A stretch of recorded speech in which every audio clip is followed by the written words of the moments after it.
vendredi. Aujourd'hui, nous allons parler d'une gravure d'Albrecht Dürer qui est le rhinocéros.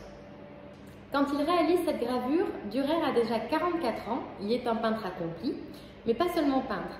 Il est graveur, dessinateur, théoricien et réformateur des arts. C'est un artiste humaniste complet.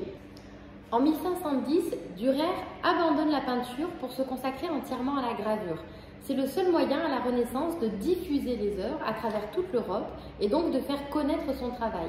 Donc, lorsqu'il réalise le rhinocéros, il est déjà un peintre très connu à travers toute l'Europe.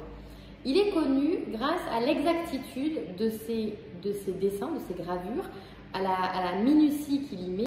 Il est donc tout autant admiré pour la virtuosité de son trait que pour la complexité de ses réalisations, que ce soit dans la composition ou dans le détail de ses figures. C'est un artiste de la Renaissance et donc il va étudier la nature longuement pour la rendre de la meilleure manière possible et pour rendre le beau idéal qui était déjà recherché depuis l'Antiquité. Ici, il s'éloigne pourtant d'une exactitude parfaite.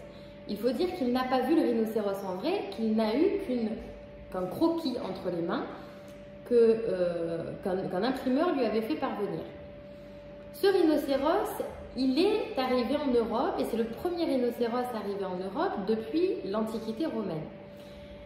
C'est un cadeau de Muzaffar II à Manuel Ier, donc qui est à l'époque le roi du Portugal. Il arrive après 8 mois de traversée et des tas de gens se pressent pour aller voir ce rhinocéros. On en entend beaucoup parler, beaucoup de reproductions sont faites, mais c'est celle de Dürer qui va rester la plus admirée et la plus répandue à travers l'Europe. Alors, quelles sont les originalités de ce rhinocéros par rapport à un rhinocéros plus réaliste?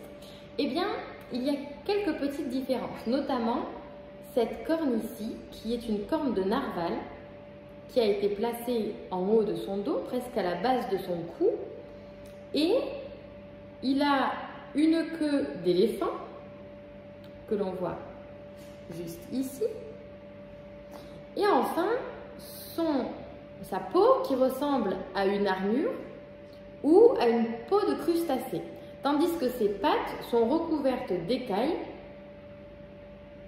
comme celle d'un reptile.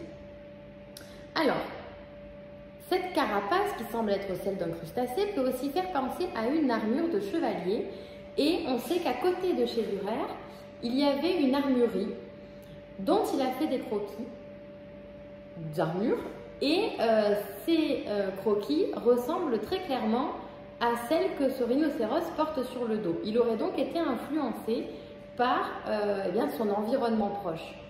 Cette gravure a servi de modèle pendant très longtemps aux artistes, jusqu'encore récemment, puisque des artistes comme Salvador Dali ou Niki de Saint-Phal se sont inspirés de cette œuvre pour créer une sculpture et une peinture.